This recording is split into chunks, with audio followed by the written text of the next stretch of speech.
Okay, let's go ahead and get started. Welcome, everybody. So hopefully you can see the screen that has my slide on it, Discipline, Data, and Equity. Good to go. Awesome. Welcome back. I know this is the last session of the day. One joke I've made is in professional development world, the end of the day, actually the afternoon, what I say is after lunch, it's a struggle for everybody, and we recognize that. So please feel free to get up and stretch, etc. Whatever it takes for you to be engaged during this time. If you feel like you need a break, just drop in the chat. I'm heading away for a few minutes because I will ask for a lot of participation. It's okay that you don't have your video showing, but I want you to know that if you do want to put on your video, completely comfortable with you having your feet up on your desk and drinking coffee if that is what you need to do. So any way you want to do it is fine with me. All right. So there's my information for you. A few of you we know, some of you we don't, and I'm not exactly sure I know what grade levels all of you are working with. So if you could just at least tell us in the chat your name and your position and maybe grade level, that'd be super, so that we know where you're coming from in this presentation. And we're going to talk today about data and equity, which is a really great topic for right now. It's a timely topic. It's a painful issue for many people that we've gone through in the past several months. And we want to work together to make sure our schools are equitable and welcoming places. So that's what this session will be about today. Welcome to those of you who are watching by recording too. So Abby is 4 to 6. Yep. Jody, K to 3.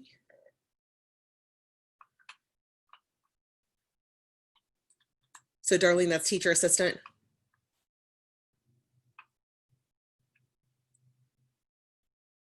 So yes, she's smiling at me. Yes. Cool, awesome. Good to see you. And Christine, Diane, hello, Diane, welcome. We were just putting our name in the chat and what age level and position. And as I said, if you miss me saying this, I'm okay with you having your feet up on your desk, drinking coffee or whatever you guys need to do. And if you need to stand up and stretch, please do so. Awesome. Diane, where are you? What district? Waynesboro. Waynesboro. Okay, awesome. I don't know if I've met you yet. Nice to meet you. Thanks for coming. Awesome. So Corinne Connor is here with us today, and she's also a staff developer, and she knows well more than I do in the area of equity. One of the reasons I'm presenting this is because I work with PBIS pretty heavily, positive behavior interventions and supports, and we've had the pleasure of working with Dr. Nicole Holland-Sims, who is the state lead on equity, and she works at Patton Harrisburg. So some of the resources I give you at the end will direct you to Patton's website because they have a wealth of information that I'm not even skimming the surface of today, but I have read a lot about equity and PBIS, and also some of the criticisms of what makes PBIS not equitable, which I don't think that's how we're doing it here at LIU. Thankfully, this resurgence of PBIS in the past year comes at a timely, I think, at a good time, right, Corinne, where we've been learning a lot about restorative practices and not doing things the same old way and making sure discipline is not punitive and that there's a lot of restorative pieces happening. So I appreciate that that's happening at this time in space and history. These are our norms, and I know that you've seen these at every session, so I won't spend too long on them. And please let me know as we go if anything's too slow or too fast, although to be honest, nobody really has the courage for that, except one time in the spring, we had a whole bunch of people in a presentation and someone kept using their participant button to say, go faster. And none of us responded to it because we were hoping it was a mistake because it was pretty hilarious. This person kept being like, go faster. I'm like, is there a keyboard glitch or are you serious? But anyway, so you guys can tell me because it's a small group if you need me to stop or anything like that. So Act 48, make sure you do your eval, especially to get your freebies. Hopefully you guys registered in the first 100 so you could get those books. Here's the outcomes today: to identify data points that are useful in auditing your equitable practices, to practice specific steps useful in data analysis, and to articulate the next steps for examining your own classroom or school-wide data. So you're in the right place if you are working with either a school or a whole classroom or even individual learners, because these techniques can be applicable there in any of those situations. So drop in the chat if you would. A word, a ... and another word. So I'm fairly certain tired will show up somewhere in these words, but I'd like you to drop those in the chat. One word that describes how you're feeling now, and one that describes how you'd like to be feeling by the end of this presentation.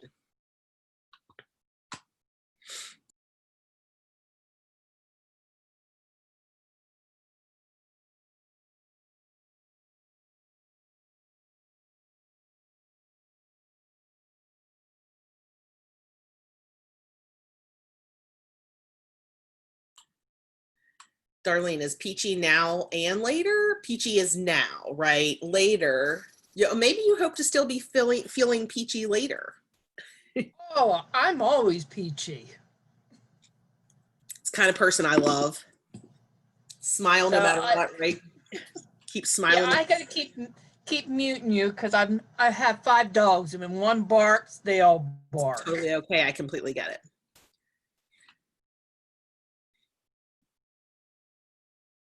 Totally okay, Diane. I appreciate those words. It's awesome. Okay, so I want us to show us calm, love it, calm and happy. And oh my gosh, you are my human, Christine, right there, girlfriend. I love that. I would definitely say I'm happy, but calm is not always what I'm feeling. No, that's why I put calming people around me. So this definition of educational equity that I'm showing you is Skelton and Kaiser's definition. This is really a great definition. It's a mouthful, but so comprehensive. So educational equity occurs in systems where educational policies, practices, interactions, and resources are representative of, constructed by, and responsive to all people so that each individual has access to, meaningfully participates in, and has positive outcomes from high quality learning experiences, regardless of their individual characteristics and group memberships. Absolutely love that definition. And how many of us have been on strategic planning committees where we've come up with goals and mission statements and our vision statement for our school districts, and it used to be okay to put things in those like to provide access for students to this, that, or the other. But that is not what our job is anymore. Our job is to ensure meaningful engagement in all parts of that culture so that we can all succeed. We're only as strong as, I'm not going to say the weakest link, because it's not about one person, but the system is only as strong as the weakest link in the system. So if there's something that's not accessible to someone and they are not engaging in it, then it's not as accessible as we thought. So we want to keep looking at those practices. So here's what we know about discipline, and this is from some ACLU data in 2018. For the first time in history, public schools in America are not white. So this, we all know, and I know who's in the room, we've all been parts of systems before where it's literally taking 6 to 8 years for people to even just accept this, to just even accept it. And truly, the amount of time wasted from accepting it, because just to sit back and not accept it doesn't mean it won't be that way. This is just data that is. This is not the whole, do you want it to be this way? This is what is. And the why, the do you want it to be that way, is where we're getting today, because that's the only way to fix it, is to figure out why we're not equitable. Okay, so it is important, but it's not going to help us any for people to dwell on what is, because it just is. So this is what our systems are needing to meet now. Now this, I will tell you, there's one error in this slide, and if you're with it at 2:55 on a Tuesday, you're catching it already. This should say 46, but I clipped it from another presentation, so I couldn't change it.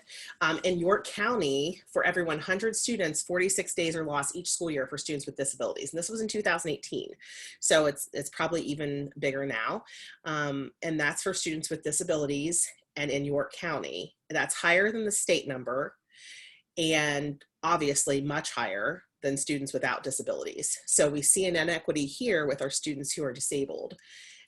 It's really interesting when you look at that and you think about even the other categories or groups that students might find themselves in, besides learning disabled, maybe behaviorally disabled, perhaps chronically absent, perhaps of a different race. So there are many other different factors we can look at, but look at the disproportionality even to neighboring counties. So it's something for us to address. Some of you might be, Franklin Adams, but this is interesting to look at this data for York as it compares to the neighboring counties as well. And then these secondary outcomes, it's what we know to be true inside, and here it is proven with data. But from the Everyone Graduates Center, we can see that as the number of suspensions go up, the rate of graduation and the rate of enrollment in post-secondary schools goes down proportionately.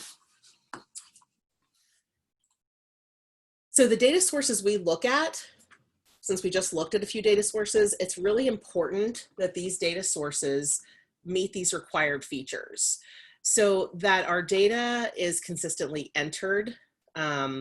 So we have the consistent entry of ODR, that's office discipline referral. So if you don't use that terminology a lot, you wouldn't know that. The office discipline referral data and student race and ethnicity data. So if those things aren't accurate, it makes a difference, because sometimes our populations are so small that a percentage may be only talking about 5 to 7 students.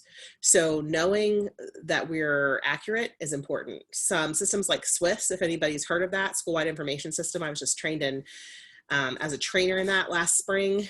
They actually have internal controls and internal alerts to let you know when things are not accurate or not seeming accurate, because your discipline data will be skewed and your problem solving will be skewed. So making sure our school enrollment by race and ethnicity is a factor that we can pull and look at, that we have instantaneous access for school teams, because what do we spend most of our time doing when we're trying to solve a problem? Gathering the data, right? So if we can make it accessible and accurate and utilize a system that always has it ready for us, then we can move past that and actually begin to solve the problem. The capability of disaggregating referrals and patterns by race and ethnicity, or by other categories as well. If you want to be able to look at patterns, maybe categories that aren't looked at often, but by perhaps internalizing behaviors. So we heard Dr. Lane talk about that a lot today, and even in the SRSS, it was at first the externalizing behaviors. The internalizing wasn't looked at. So we looked and saw there was a problem later with depression and anxiety and suicide. And then we go back and say, what about these internalizing factors? So we want to make sure that any category you can think of that would be important, that as you go down the road of using this protocol, you think about how to pull that data in a seamless way, or if it's even possible. The capability to calculate the risk indices and ratios by race and ethnicity, and we'll go into that and show you an example.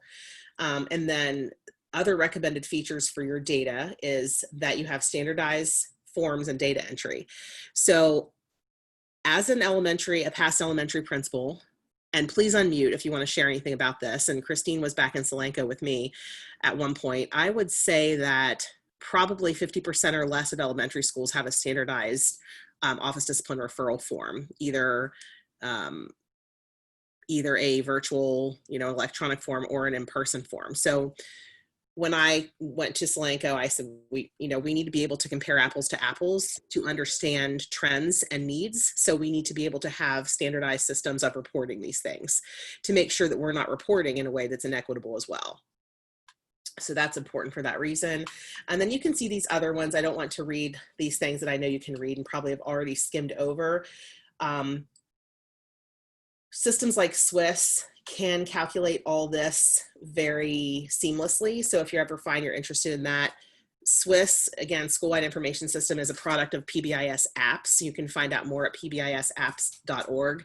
And it is not required that you are a PBIS school to utilize Swiss, and it is $500 or less per building, depending on what parts of the module you buy. So it's really a great price considering all of the seamless reporting you get for your discipline data. It is built to analyze inequity. So we want to identify useful data points. Student enrollment by race and ethnicity was already pointed out in the prior slides. Office discipline referrals was pointed out as a way to pull data. What information should be on those referral forms? What do you think? You can drop it in the chat or you can unmute. Christine, maybe the location of the infraction, and kind of like, I just sat through the thing with the ABC. So obviously the antecedents, any type of defining data about where and when the situation occurred. Yeah, I love it that you brought up antecedent, what was happening prior to it. Absolutely. And that's different than cause, right? Right. Definitely. It's different. So it's important to be able to note that.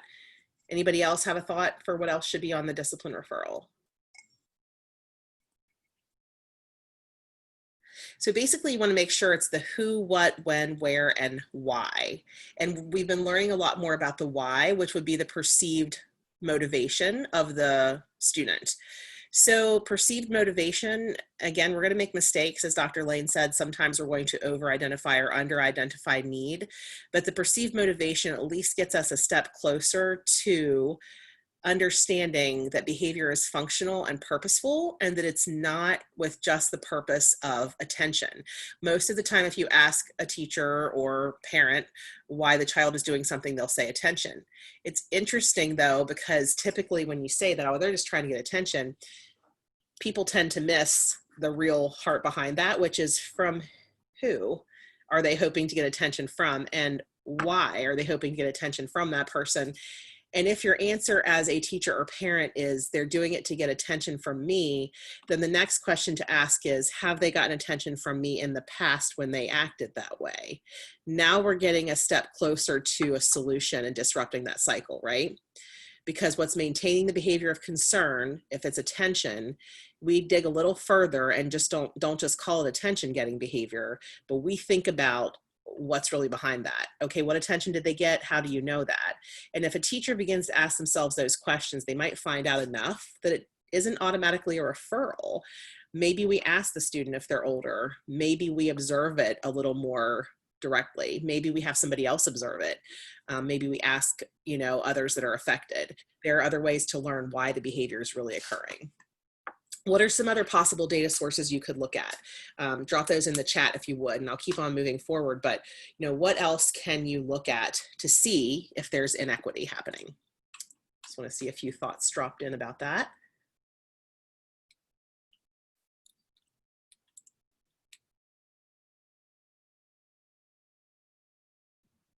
Attendance data, yep. I'm hoping there's one. It would be like a 2-word thing. And we've learned a lot about it today. A lot of people were in the session on it, but she also brought it up in the keynote. What data?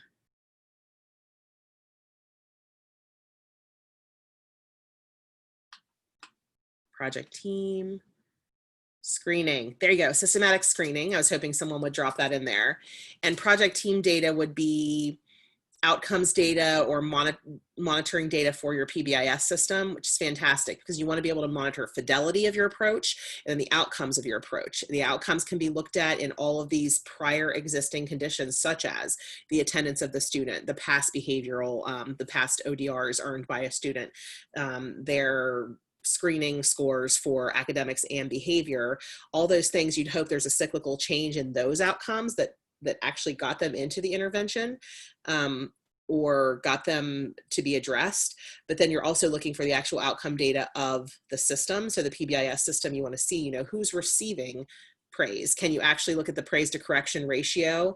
If the recommendation is 4-to-1 praise to correction, you can actually use your project team data or whatever other system you're using to collect data for your PBIS system to say, is student with behavioral errors who is frequently receiving ODRs getting as much praise to correction as they should, 4-to-1, by comparing their token or tickets or whatever the other data is that you can collect for PBIS to their number of corrective instances, such as office discipline referrals. So you can actually collect 4-to-1 data on your entire school by doing it that way. So let's dip into this data analysis protocol. This work that I'm using is the work of, I'm going to go just one step forward. There we go. Ruthie Pano-Simmons. Ruthie Pano-Simmons. She wrote an article called 5 questions every team should ask themselves about disproportionality. So I'm going to make sure I give you that link at the end of this presentation, but much of this is from that. And so she gives you a stepped out process for looking at your behavior data to see if there is inequity. So here is the 4-step process. And this, she uses the work of Tilly. And that little clip in the corner is because they were real cutesy when they put this graphic in and they had like words all around it and I couldn't clip it out. I tried, it was taking way too much time. So anyway, these are the 4 steps: problem identification, problem analysis, plan implementation, and plan evaluation. And this graphic can be found in the article, and it's going to be right at the end of your presentation in a linked format for you. So first we look at identifying the problem and ask these critical questions. what is or are the inequities that exist that lead to our disproportionate discipline outcomes. And this question aims at surfacing who is benefiting from the ways things are. I love that, you know, and it's nobody's fault. Again, it just is. You know, when we remove the feelings from the data and pull the data, it's so powerful. And then we can go to solutions. So someone's benefiting if someone's losing. So you'll see that in some of the graphs I provide here. So in this example, and this is from Swiss, Black students are 4 times more likely to receive an office discipline referral than other groups. And you can see some groups there's non-existent trends for. And when you look at this example, taking it a step further, Black students make up only 15% of the enrollment, but they receive 60% of total referrals. So that is an inequity, and you can see that in graphic format. And so the first step is just looking at what is. Remember, going back to that step. What are the inequities? Is there a problem? So we're not yet going into, well, I wonder why, or can that really be? Just, is there a problem? You're looking for the red flags. You're looking at the who, what, when, where, why, how, to go a step deeper now. So you've got the red flag that comes from your available data and your team processes. You want to make sure you get the right data in hand to look for those red flags. So that's why I spent so much time at the beginning of this on getting the right data in hand. You dig deeper into the who, what, when, where, and why, with the hopes of creating this precise inequity statement. And Abby, we did this training with you guys last year, so you know exactly what I'm talking about. There's a module called TIPS, which stands for Team Initiated Problem Solving. We actually have one coming up and have the flyer in this presentation for you. So look at this statement. As of October 1st, first and third grade African-American students, both boys and girls, are referred most often from the classroom for disruption. So disruption is the why, the perceived motive, or no, the behavior, the what. You've got the who, right? What's my who? First and third grade African-American boys and girls. The what, disruption. The when, Tuesdays and Wednesdays, it looks like, are more frequent. The where, the classroom, and the why, it appears to be for task avoidance and peer attention. And I like that it's stated in that it appears to be. You've got data that you're pulling that from, but what is really imperative to make sure the people who have provided that data are providing you accurate data?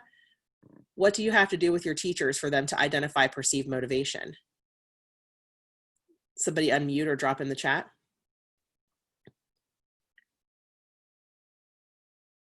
How will your teachers know how to identify the perceived motivation accurately? Like, are they going to pick them from a list? Are they going to tell you what they think the reason is? How will they know what you want there? Give them a list, okay.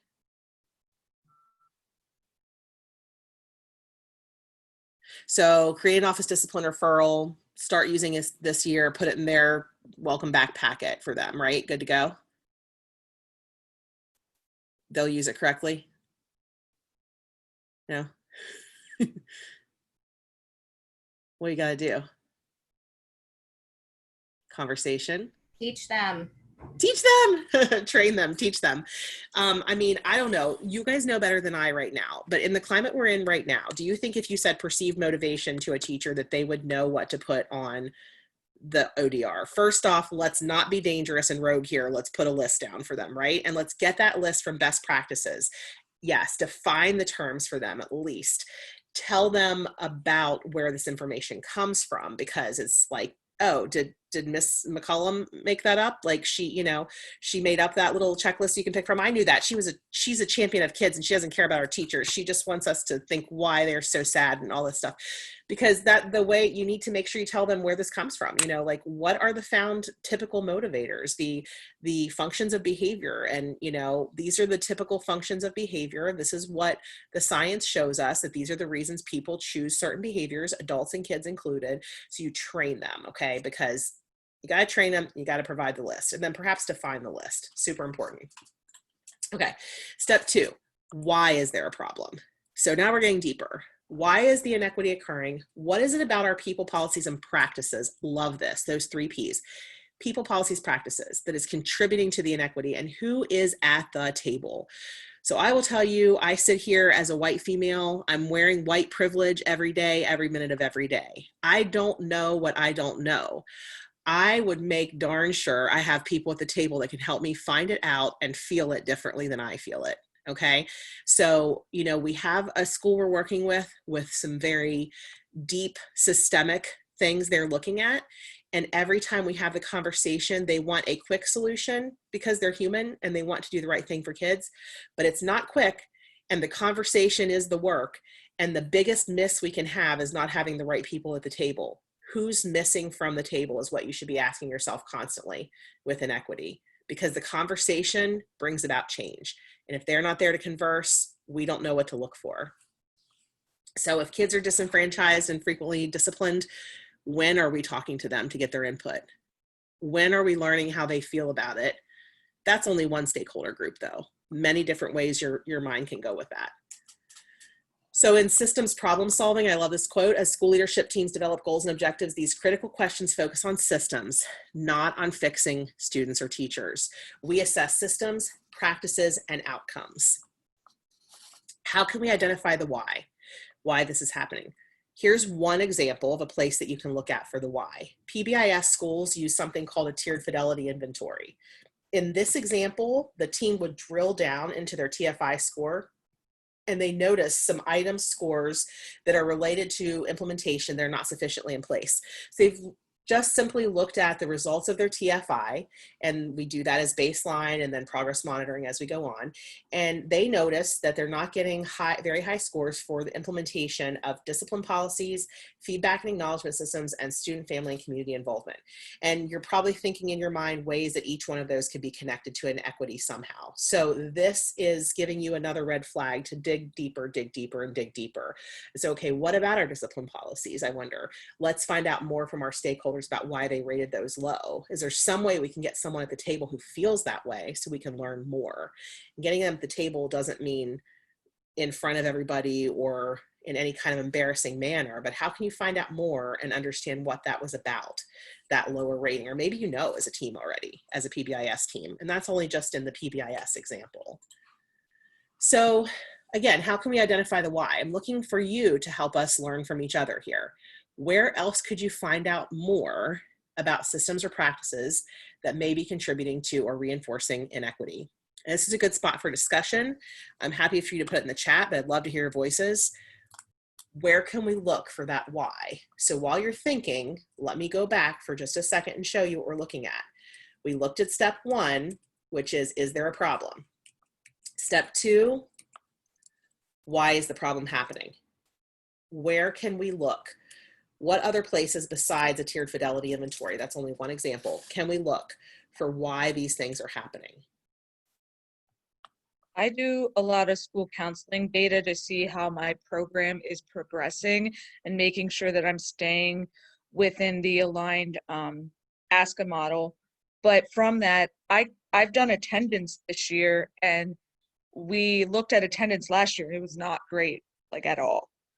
So this year we instilled some reward systems where it did decrease attendance, which was good. But we want to do what I like to call continuous improvement, constantly, reevaluating, okay, how can we make this better to make sure that equity is there? So when you were solving that problem, Christine, you saw a red flag in the area of attendance. Did you go with sort of your gut thoughts of why that was before you decided on how to intervene? Or tell me more about the why part of that process. The why part was that it wasn't handled properly the prior year, and I wasn't there. My first year at the school, I was asked to do attendance, and I had no problem with that. But the previous year, whoever was doing that, no one was really looking at that data and saying, this is a problem. Like when I started to do it, I saw repeat offenders every year, and it was the same kids. So I was trying to come up with a way where we can hold them accountable, hold parents accountable, but also, make it motivating to show up to school with incentive-based practices. So that's where I went with it. And again, I still want to do continuous improvement. Like one of the things that we did this year is we got a new system. So I know a lot of schools have Power School or Sapphire or something like that. We got a system that will be easier for us to track attendance and pop out the data for us, so I don't have to do it, which is nice. So we're just continuing making sure that we have that equity by the practices that we use. Yep. Good. That's definitely going down the path that we're talking about here for sure. I have some thoughts on that, but I want you to respond to each other as well. Are there any other examples or thoughts of where you could find out more about systems or practices that contribute or reinforce inequity in some data that you're seeing? I think it's important to consult experts in the field, either through conversation or through literature, especially when dealing with different populations than yourself. So maybe reading books about or exploring with actual people within the community that share maybe a different culture than you. Of course, speaking to all types of stakeholders, parents, students, faculty, about their perception of the problem. And for specific problems, well, for school counselors use advisory councils where we do try to pull those stakeholders together, kind of introduce a problem, then ask about different perspectives on why that's occurring. Love it. Other thoughts on this? Abby, I'm glad that you brought that up because I just started advisory councils with my stakeholders because I don't believe that was something that was being done before I arrived at my school. So saying that just made me think of something real quick. Yeah, no, that's great. If you're the only one following that ASCA model, Christine, it gets really hard. But if you can get everyone on board, because that model is really, really good at problem solving, especially for school counselors. Anybody else? Jody, Diane, Darlene, Corinne, anything you can think of with that?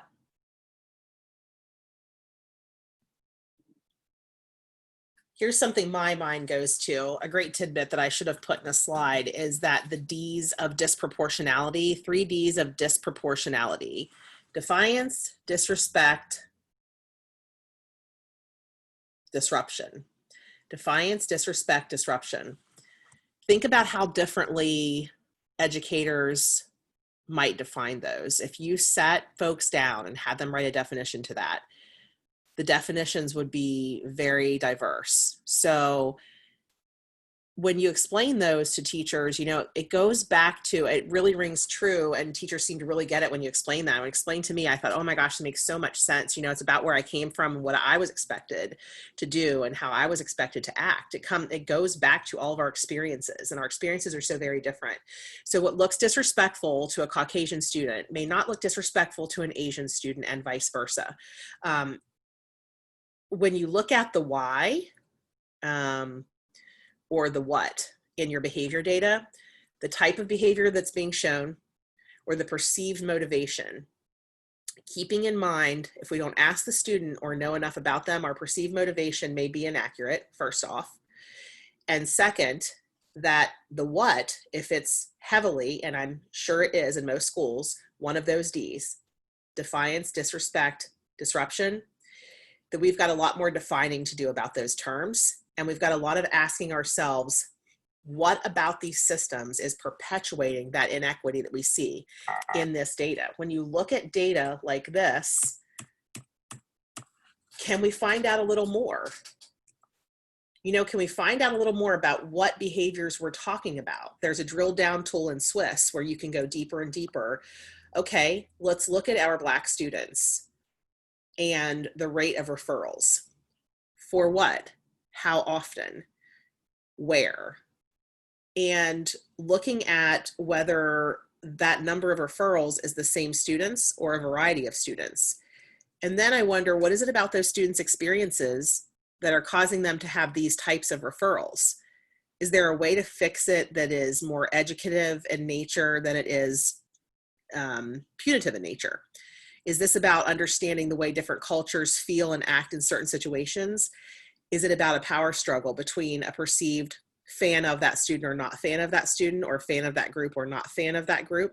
Is there a chip on the shoulder, so to speak, between them both? Maybe not, but maybe, right? You see these things occur.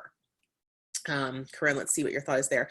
in terms of cultural differences. Research shows that some cultures do not make eye contact, and white folks think that that is disrespect. Yep, absolutely. And, you know, I'm white and have a white kid. And when I say, look at me, when I'm talking to you, most of the time he thinks I'm mad when I say, look at me. And half the time I'm telling him to look at me so I can tell him something wonderful about himself. But, you know, it's about, oh gosh, if I had a dime for every time somebody in my family told me it's not what you said, it's how you said it. When you say to your kid, look at me, even in an accepted culture where the white culture is like, this is to show respect. But is it even to show respect, or is it to show power? Like, I'm bigger than you, I'm in charge and you're not. And do we want our cultures to run on that feeling of who's in charge and who's not? You know, who's winning, who's losing, right? You know, kids are just little adults, right? We come to the table with our problems every day, so don't they? That kind of thing. You know, the grace we show for each other and trying to show that to kids. But it's a tall order to run a building of them, right? And have them act socially appropriate with each other for their own safety. This is a complicated work, right? This is about people. This data is simple looking, but it's very complex to solve. It really is. So going back to this, you know, the systems that perpetuate inequity, what do we do about the 3Ds? Disruption, disrespect, and defiance. Is what we're doing about the 3Ds keeping it the way it is? Is there a way we can handle them differently? So we develop a plan. And Christine talked about developing a plan for attendance. So sometimes we rush into the plan before we know what is perpetuating it. Sometimes we go with our gut on what's perpetuating it or keeping it in place. Maybe look for a little more info on that. I like Abby's suggestion on going to the, you know, experts in the field, looking for answers in places that because we don't know them, looking in other places, asking in other places as well. So the plan, looking at evidence-based and equitable practices and strategies that could help, the activities or tasks needed to implement them. So fidelity is when we measure adult behavior, is when we measure the way the intervention was put into place. So example, every time I start a diet, it doesn't work. Here's something I've learned about myself. I blame the diet instead of the way I followed the diet. Okay, there is research out there that shows diets don't work, but I'm using diet as a loose term, right? So the lifestyle you lead, the choices you make with food and activity, we can't keep blaming the diet, right? It's like I have to sit back and ask myself once in a while, no, wait a minute. Out of 7 days last week, how many of those days did I actually follow that plan, whether it be for diet, whether it be for a morning mindfulness routine, whether it be for anything I'm trying to change a behavior for? Did I actually do it the way it was intended to be done? Then I can't blame the system if not. So we have to measure the fidelity. What is the plan? Are we actually doing it the way we said we would? Because we can't say it didn't work if not. And again, that pivotal question, who's at the table? Who is at the table when the plan's being developed and when the plan is being monitored? So we don't just quickly say, yep, it worked, or nope, that didn't work. We're not going to try that again. Okay. So this is an example. These next 2 slides, I won't spend much time on them, but most of our schools coming are PBIS schools, and there is a culturally responsive PBIS guidebook that is really good information, and from it helps you analyze these PBIS practices to see if they are equitable. It's sort of a crosswalk of equity and PBIS practices. But even if you're not a PBIS school, think of it in terms that are general for your school. The teams you have running, who's on them? Are they equitable? Are they comprehensive of the fabric of your school and your community? What are the operating procedures? Does everybody have a voice? Are they afraid to have a voice? And there's all kinds of considerations when you look through each of these things. Are expectations written for how white kids act, or are they written for how all kids act? Are they written for the predominant culture? Are we involving other cultures in the way that we set up expectations? Because maybe there'd be some really good conversation about that. Abby, I'm sure when you guys develop your expectations, you probably had some of these banters, but when you get sitting down to wordsmithing, like what goes in your PBIS matrix, you'll have someone who says, well, wait a minute, why does every kid need to come in silently? Are we really going to put that in our matrix? Are we really going to say that it has to be this way in every classroom? Are we going to allow that freedom? Those are the conversations that are the work of equitable practices, because we have to decide where that bar is and what that bar really means. Is it about them learning? and an effective learning environment, or is this about the rules only? Because if it's about the rules, maybe that's not the best way to learn anyway. Does that make sense? So crosswalking PBIS can be super helpful. And the next slide goes into this as well. So thinking about the way you praise students. Is it equitable? Have you measured your praise data for PBIS? Or can you measure in your classrooms in a small sort of protocol the ratio of praise to correction? And the stuff on that Dr. Lane showed on the CI3T website in the professional learning, you click on that in the bar, you'll see the tier 2 intervention library, and every single one of those tier 2 interventions has really easy to use checklists and things. So you could see if you're already doing that in your setting or not, and if it's equitable. And then evaluating the plan, did it work? So we're getting to that next. It's a good segue for it. So what are some other ways we can implement equitable practices, and where can we go for evidence-based resources to do so? And I mean, I hate to put the poor girl on the spot, but she's got a million ideas on this, I'm quite sure. Maybe you can give us just one, Corinne. Where can we go for evidence-based resources on equity?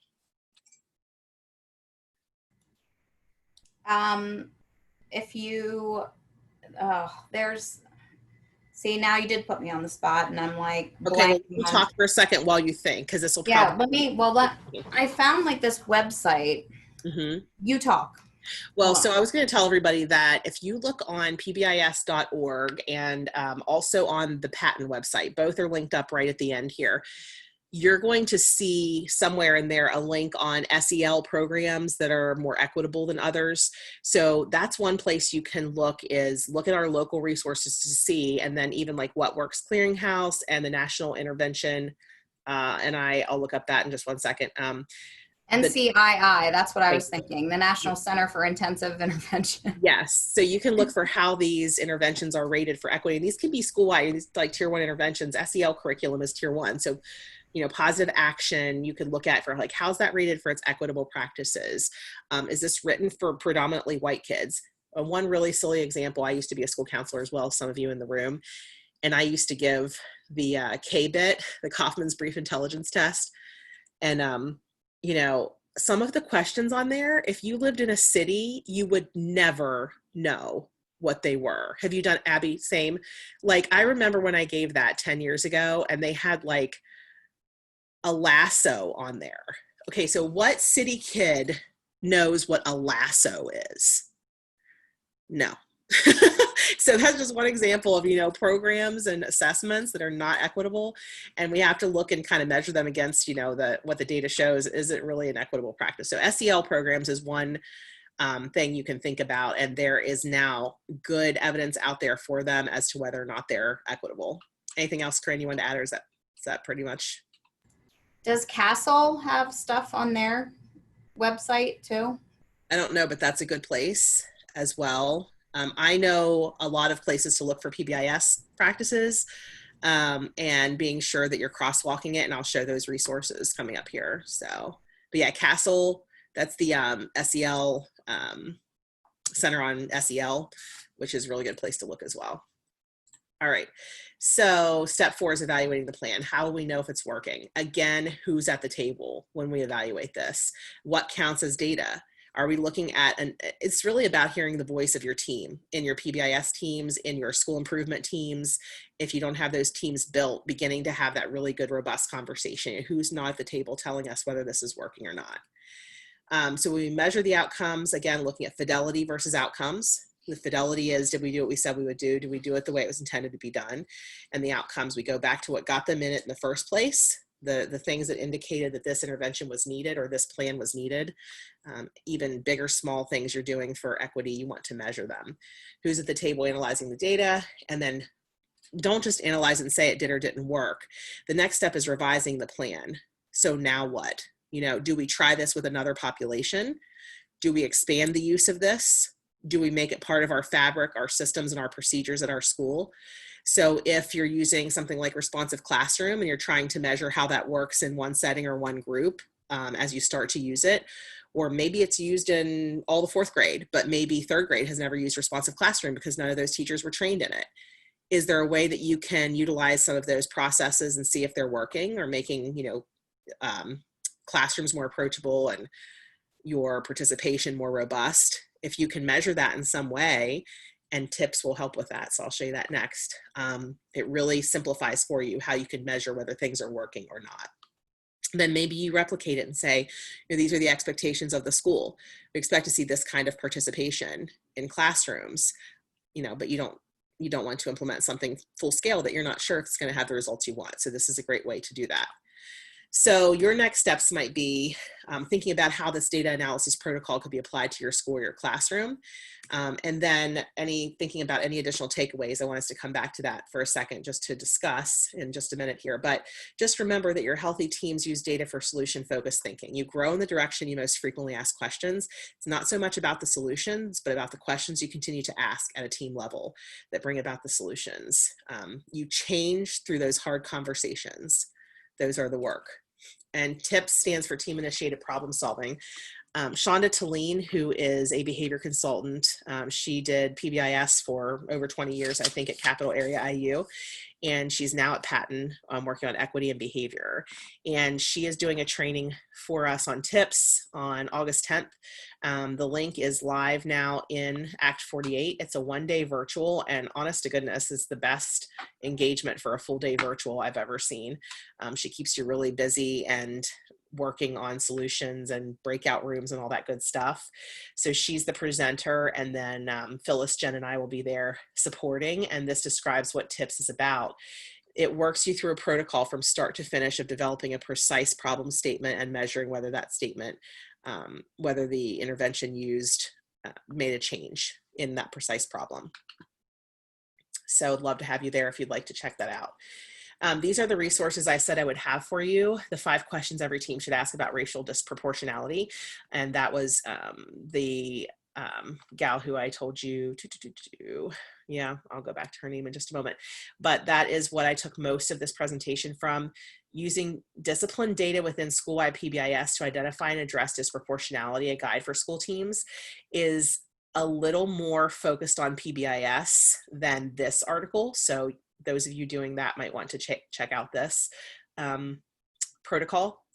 The PBIS Cultural Responsiveness Field Guide is fantastic. I pulled a little information from that.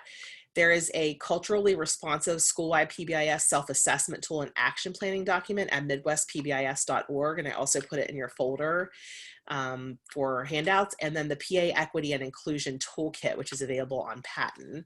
I want to just show you a couple of these. This is the article, 5 questions every team should ask about racial disproportionality. In that article, there are bunches of other goodies as well that you can utilize and look at. Great Lakes Equity Assistance Center, I want to spend some time checking that out as well. It interrogates systems by asking, what is it about our organizational systems, people, policies, practices that results in these inequities? So I love that. I want to look at that tool. This is where I said I had trouble cutting out some of the stuff here. And then I wanted to show you her. Yes, Ruthie Pano Simmons. So that's who had done some of this work and pulled from other resources in the field. This is the Midwest PBIS website. I can't tell you how much I love this website because it has a lot of PowerPoints already ready for you. Like, you will find things in here, I promise you, about the function of behavior that you will not have to create yourself. And you can teach teachers about basic functions and pull out the slides you don't need, but it would be, there's a lot of good stuff here, but I grabbed here the culturally responsive self-assessment tool, and it is inside the folder here for you. See our team tool, it's in there. When you're at the home here, the place I usually go is I usually look by tier, unless they've reorganized content. There we go. Tier 1 in classroom, tier 2, tier 3. Trauma, FBA, that's where you'll find some stuff on perceived motivation, FBA, BIP. There's just a lot of really good stuff here. So anything you need help with, I can always help direct you to as well. And here's the Patton resource page for equity.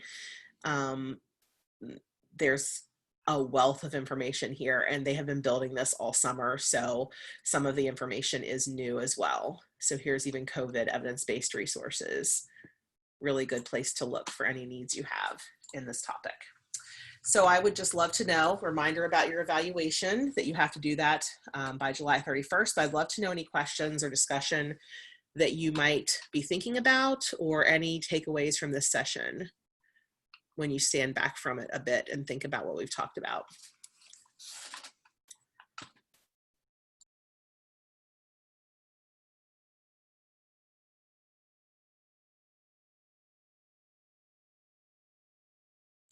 Sure you are fairly fried and also inspired, so we can let it be at that. You guys have been fantastic. If there's anything you think about later that you want to ask me, I'm putting my email in there, and I just appreciate you being here and your feedback and participation. Thank you.